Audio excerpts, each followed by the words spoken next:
நமஸ்காரம். உங்கள் கல்பனா ஸ்ரீகாந்த். கும்பராசி மற்றும் கும்பலக்ன அன்பர்களுக்கு 29 மார்ச் 2025 நடக்கக்கூடிய சனி பயிற்சி ப்ளஸ்ஸா மைனஸா அப்படின்றது பார்க்க போகிறோம். எதில் உங்களுக்கு சூப்பராக இருக்க போது, எதில் கொஞ்சம் எச்சரிக்கையாக இருக்கணும், அது எப்போ அப்படின்றதும் இந்த பதிவில் பார்க்க போகிறோம்.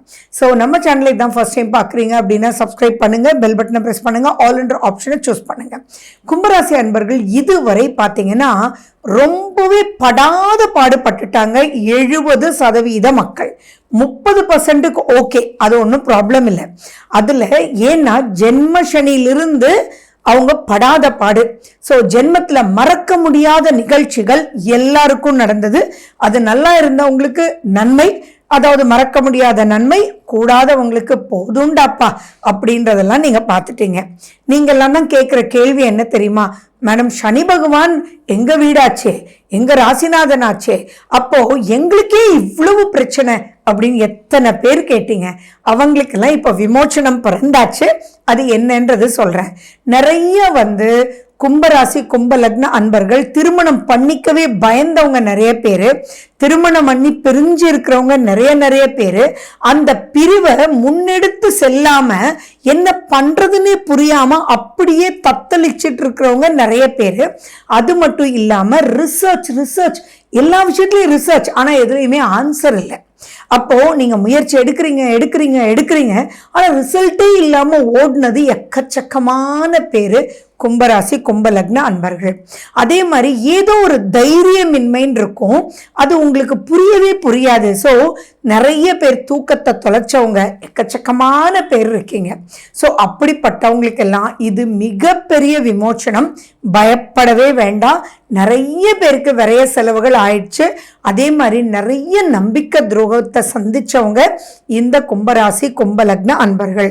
அந்த நம்பிக்கை துரோகம் அப்படின்றது ஈவன் 20-22 வருஷமா இவங்க கிட்ட வேலை பண்ணிட்டு இருப்பாங்க.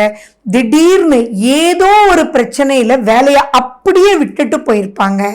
இவங்க எதிர்பார்க்காம இவங்கள வேலையை விட்டு தூக்கி இருப்பாங்க. இதெல்லாம் நிறைய தவிப்புன்றது பல ரூபத்தில் இருக்கும். சுப விரயம் ஆயிருந்தாலும் அந்த சுப விரயம் அவ்வளோ பிரயோஜனம் இல்லாத விரயமாகவும், அப்பா கொஞ்சம் நின்று பண்ணியிருக்கலாமோ, கொஞ்சம் தள்ளி போய் பண்ணியிருக்கலாமோ, இதுக்கு இவ்வளோ பெரிய இன்வெஸ்ட்மெண்ட் தேவையில்லையே அப்படின்றதெல்லாம் புரிதல் ஏற்படும். அதே மாதிரி பதட்டம், எக்கச்சக்கமான பதட்டம் உங்களுக்கு மிட் ஏஜுக்கு அப்புறம் இருக்கக்கூடிய கும்பராசி அன்பர்களுக்கு பார்க்குறோம். அப்போ அவங்களுக்கு ப்ரெஷர், அவங்களுக்கு டயபெட்டிஸ் இதெல்லாம் இருந்ததுன்னா நிறைய பிரச்சனைக்குள்ள அவங்க சிக்கிறாங்க. பொதுவாக கும்பராசி அன்பர்கள் வயிறு பிரச்சனையும் தூக்கமின்மையும் நிறைய சந்திச்சிங்க. சரி, இப்போ எப்படி இருக்கும் அப்படின்னா 7.5 சனியினுடைய பாதத்துக்கு வந்துட்டீங்க. பாத சனி அப்படின்றது நிறைய நன்மைகளை கொடுத்துட்டு தான் போவாருன்றதுல எந்த விதமான ஒரு டவுட்டும் கிடையாது. பட் அதில் என்னென்ன ப்ளஸ் என்ன ஏதுன்றது விளக்கமாக சொல்கிறேன், நீங்கள் பாருங்க. சனி பகவான் உங்களுடைய 4ஆம் வீட்டை பார்க்கிறார். அப்போ சுகம் நிச்சயங்க. ஸோ எந்த ஒரு விஷயம் நீங்க பண்ணாலும் அப்பாடி திருப்திடாப்பா அப்படின்ற ஒரு விஷயத்த நீங்க கண்டிப்பா சொல்லத்தான் போறீங்க. அதே மாதிரி ஆச்சரியப்படத்தக்க கூடிய வகையில உங்களுக்கு வரவேண்டிய நன்மைகள் வரும். சீனியர் சிட்டிசனா இருக்கலாம், நீங்க அல்ல மோதிட்டு இருக்கலாம், உங்களுக்கு வரவேண்டிய பணங்கள் கவர்மெண்ட் சைட்ல இருந்து வராம இருக்கலாம். பட் இப்ப டக்குன்னு நீங்க போவீங்க, பாத்தீங்கன்னா சார் உங்களது பாஸ் ஆயிடுச்சு சார், இனி உங்களுக்கு மாசம் வந்துரும் அப்படின்ற சிக்கல்கள் முடியும். அதே மாதிரி நீங்க யாரை நம்புனீங்களோ அவங்கெல்லாம் கை கொடுக்காம இருந்தாங்க. இப்ப நீங்க நம்பினவங்க எல்லாருமே பாத்தீங்கன்னா இப்ப கை கொடுத்து உங்களுக்கு நல்ல பேரு புகழ் கீர்த்தி எல்லாமே கொடுத்து உங்களுக்கு ஒரு முக்கியமான அங்கத்தினரா உங்களுக்கு கொடுப்பாங்க. இதுல ரொம்ப பெரிய பிளஸ் என்ன அப்படின்னா சர்ப்ரைஸா நல்லது நடக்குங்க. அதுதான் பெரிய ஆச்சரியம். இது எப்படின்னா, நான் ஒருத்தரை சந்திச்சேன். என்னன்னா, அவங்க ஒரு ஃபேக்டரி வச்சிருக்காங்க. அந்த ஃபேக்டரியில ரெகுலர் ஐட்டம் பண்றாங்க, என்னென்னமோ பண்ணிட்டு இருக்காங்க. ஆனா ஒரு சிறு மாற்றம் ஏதோ ஒரு விஷயத்துல பண்ணியிருக்காங்க. அதை அவங்க பெருசா நினைக்கவே இல்லை. அவங்களுக்கு பிரம்மாண்டமா அந்த ப்ராடக்ட் சேல் ஆகி மற்ற ப்ராடக்ட்ஸ் எல்லாம் தட்டி எழுப்பிட்டு போயிடுச்சு. ஆனா செலவு கம்மி, ஆனா ரிசல்ட்ஸும் லாபமும் பிரம்மாண்டமா வந்திருக்கு. இதெல்லாம் தான் நீங்க பார்க்க போறீங்க. அப்ப இந்த இடத்துல நீங்க என்ன பண்ணணும்? கண்டிப்பா எக்ஸசைஸ் பண்ணணும். எது எடுத்தாலுமே நீங்க வந்து ஒரே இடத்துல உட்காரக்கூடாது. நிறைய பேர் வந்தீங்கன்னா டல்லு, டயர்டு, முடியல, ஒரு சின்ன ஒரு ஷாப்பிங் போயிட்டு வந்தாலும் என்னால முடியலப்பா அப்படின்னு குப்புறப்படுத்துறதெல்லாம் மாறியே ஆகணும். மாறல அப்படின்னா அது மாறுற மாதிரி பண்ணிடுவாரு. மசில்ஸை நல்லா பார்த்துக்கணும், எலும்புகளை நல்லா பார்த்துக்கணும், வயிறு நல்லா பார்த்துக்கணும். அண்ட் இந்த மாதிரி நீங்க வந்து கான்சென்ட்ரேட்டடா இந்த காலகட்டத்தில் நான் சொன்னேன் இல்லையா, எது எப்படி கை கொடுக்குன்றதே புரியாது, ஆனா பிரம்மாண்டமா கை கொடுக்கும்னு. ஸோ அந்த விஷயத்துல நீங்க தெளிவா இருந்துட்டீங்கன்னா போதும். அந்த தெளிவா இருக்கணும்னு என்ன, எதிர்த்தாலுமே மந்தன்ற ஒரு நிலையை உடச்சி இருந்து டகடகன்னு நீங்க மூவ் பண்ணணும். அப்ப கண்டிப்பா வராக்கடன் வரும். அடுத்தது வீடு கட்ட முடியலன்றவங்களுக்கு இடம் வாங்குவீங்க, வீடும் உடனே கட்டிடுவீங்க, அல்லது கட்டின வீடு கிடைக்கக்கூடிய வாய்ப்புகள் இருக்கு.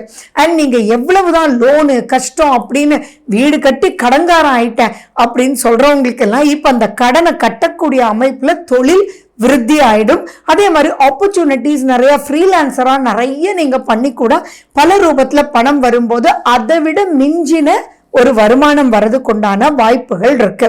அதே மாதிரி வராக்கடன் வரதுக்கு உண்டான வாய்ப்பை பார்த்தீங்கன்னா அவங்களே தேடி வந்து கொடுக்கக்கூடிய அமைப்பும் உங்களுக்கு இருக்கு. இதெல்லாம் சூப்பர். ஆனா எதுல ரொம்ப எச்சரிக்கையா இருக்கணும் தெரியுமா கும்பராசி அன்பர்களே, இதை ப்ளீஸ் நோட் பண்ணிக்கோங்க. 2ஆம் வீட்டுல சனி பகவான். ஸோ 2 நாக்குல சனின்னு சொல்லுவாங்க இல்லைங்களா, அது உங்களுக்கு தான். இப்ப நீங்க நெகட்டிவா எது ப்ரொனவுன்ஸ் பண்ணாலும் அது மிகப்பெரிய பிரச்சனையில போய் முடியும். ஸோ ஏன்டா இப்படி பண்ற, உன்னை வச்சுட்டு போதுண்டாப்பா இருக்குன்னு நீங்க சொன்னீங்கன்னா வேலையை விட்டு போயிடுவான். இது வெறும் வேலையில் இருக்கிறவங்க மட்டும் கிடையாது, கணவன் மனைவியுமே குடும்பமே பிளவாறதுக்கு உங்களுடைய வார்த்தை காரணமா இருக்கும். இது வரைக்கும் அன்பு உறவுன்னு ஒட்டிட்டு இருப்பாங்க. ஆனா இப்போ உங்களுடைய வார்த்தைகள் அவங்களுக்கு கடும் சொல்லா கேட்கும், ஈட்டி பாயிற மாதிரி இருக்கும். அவங்களால திரும்பி உங்களை பார்க்கவே முடியாத ஒரு நீண்ட கால ஒரு பிரிவா ஆறதுக்கு வாய்ப்புகள் இருக்கு. ஸோ வாக்கில் கவனம், நாக்கில் கவனம். பேசுறதுக்கு முன்னாடி ஆப்போசிட்டா இருக்கிறவங்களுடைய நிலையை புரிஞ்சு நீங்க பேசல அப்படின்னா பெரும் சிக்கலுக்குள்ள மாட்ட போறீங்கன்றதுல எந்த விதமான ஒரு டவுட்டுமே இல்லை. அது தொழிலாக இருக்கலாம், அல்லது நிறைய எதிரிகளை சம்பாதிச்சிருவீங்க உங்களுடைய வாக்கினால். என்னமோப்பா நிறைய சாதிச்சுட்டான், இவன் தான் வீடு கட்டிட்டான், இவன் தான் இடம் வாங்கிட்டான் அப்படின்னு இந்த குதிக்கிறான்.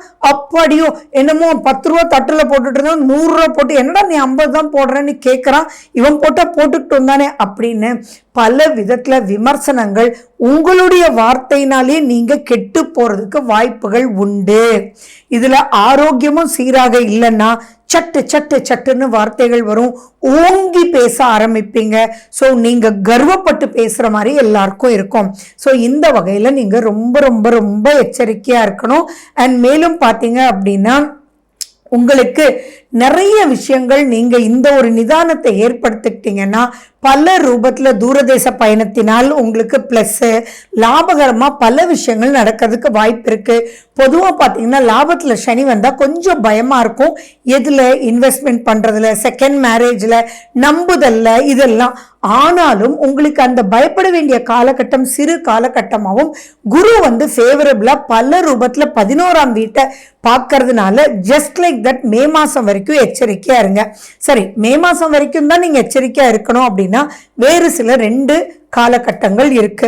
இதை நோட் பண்ணி வச்சுக்கணும் கும்பராசி கும்ப லக்ன அன்பர்களே. அதாவது வக்ரகதி ஆகக்கூடிய காலம் 2 வருது. அதுல 2025 ஜூலைல இருந்து நவம்பர் வரைக்கும் வக்ரகதி ஆகக்கூடிய காலம். மிகவும் மிகவும் எச்சரிக்கை. எல்லாமே உங்களுக்கு மைனஸ் ஆறதுக்கும் வெறுத்து போறதுக்கு உண்டான வாய்ப்புகள் பல ரூபத்துல இருக்கு. ஸோ அந்த காலகட்டத்துல எதுலையுமே நீங்க பேசும்போதும் கால் வைக்கும் போதும் கவனம் தேவை. அடுத்தது சூரியன் சனியும் சேருவாங்க இல்லையா 2ஆம் வீட்டுல, அந்த காலகட்டம் பங்குனி 2 பங்குனியும் சேருவாங்க. ஆனா 2வது பங்குனி அவ்வளவு பயப்பட வேண்டியதில்லை. ஆனா முதல் பங்குனி நினைச்சு பார்த்தாலே பயமா இருக்கு. தயவு செஞ்சு பெரிய விரிசல் விழாம அப்படிங்க பார்த்துக்கணும். ஏன்னா உங்களுடைய 7ஆம் அதிபதி சனி. ஸோ உங்களுடைய பார்ட்னரோட பிரச்சனை, உங்களுடைய நட்பு வட்டாரத்துல பிரச்சனை, பேரு புகழ் போடுறது, உங்களுடைய ஆரோக்கியம், உங்களுடைய மனைவியினுடைய ஆரோக்கியம் எல்லாமே தாறுமாறா ஆறதுக்கு உண்டான வாய்ப்புகள் இருக்கு. ஸோ இது சிறு 1 மாசம் தானே, பங்குனி மாதம் தானே நினைக்காதீங்க. ஒரு சிறு வார்த்தை பெரும் உங்களுடைய பிரச்சனைக்குள்ள தள்ளப்பட்டுருவீங்க. ஸோ நான் மாத பலன்ல இதெல்லாம் சொல்லிட்டே வருவேன், இதையும் நீங்க நோட் பண்ணிக்கோங்க. ஸோ எல்லாத்தையும் தாங்கி ஜெயிச்சு நீங்க வர்றதுக்கு ஹனுமனுடைய வழிபாடு தான் ரொம்ப முக்கியமா உங்களுக்கு நான் சொல்லுவேன். ஸோ ஹனுமன் கோயிலுக்கு போங்க, செந்தூரம் வச்சுக்கோங்க, சந்தனம் வச்சுக்கோங்க, வெத்தலை நிறைய யூஸ் பண்ணுங்க. இதெல்லாம் நீங்க பண்ணும்போதும் ஹனுமன் சாலேசா தினமும் கேளுங்க, நிதானத்தோட செயல்படுங்க. அந்த நிதானம்ன்ற ஒரு வார்த்தை தான் உங்களை வெல்லும் சக்தியை கொடுக்க போகுது. ஸோ வெல்வது அப்படின்றது நிச்சயம், ஆனா அது வாக்கில் கவனம் இல்லைன்னா எல்லாமே தும்சம் அடைஞ்சிரும். ஸோ இந்த பாயிண்ட்டை கிளியரா புரிஞ்சுக்கிட்டு இப்ப நடக்கிற திசா புத்தி என்ன, சனி திசையா, சனி புத்தியா, சனி அந்தரமா, சுய ஜாதகத்துல சனி சூரியனுடைய நிலை, சனி செவ்வாயினுடைய நிலை, ஏன்னா சம்பவங்களை சுட்டி காக்கிறது திசா புத்தி, அது எப்படி இருக்கு அப்படின்னு மட்டும் பார்த்துக்கோங்க. கூடாத திசையில மட்டும் புத்தியில மட்டும் இருந்தீங்க அப்படின்னா ரொம்ப பெரிய மாட்டுதலும் ஏற்பட்டுரும். அப்ப நீங்க சொல்வீங்க, ஜென்ம சனியை விட இது என்னடா அது 7.5 சனின்னு சொல்லிட்டு. ஸோ அது உங்க கையில தான் இருக்கு, ஏன்னா நாக்கினால் நாசம். ஸோ இதை மட்டும் நீங்க பார்த்துக்கோங்க. பொறுமை மிகவும் அவசியம். So wish you good luck. வாழ்க வளமுடன். நன்றி, வணக்கம்.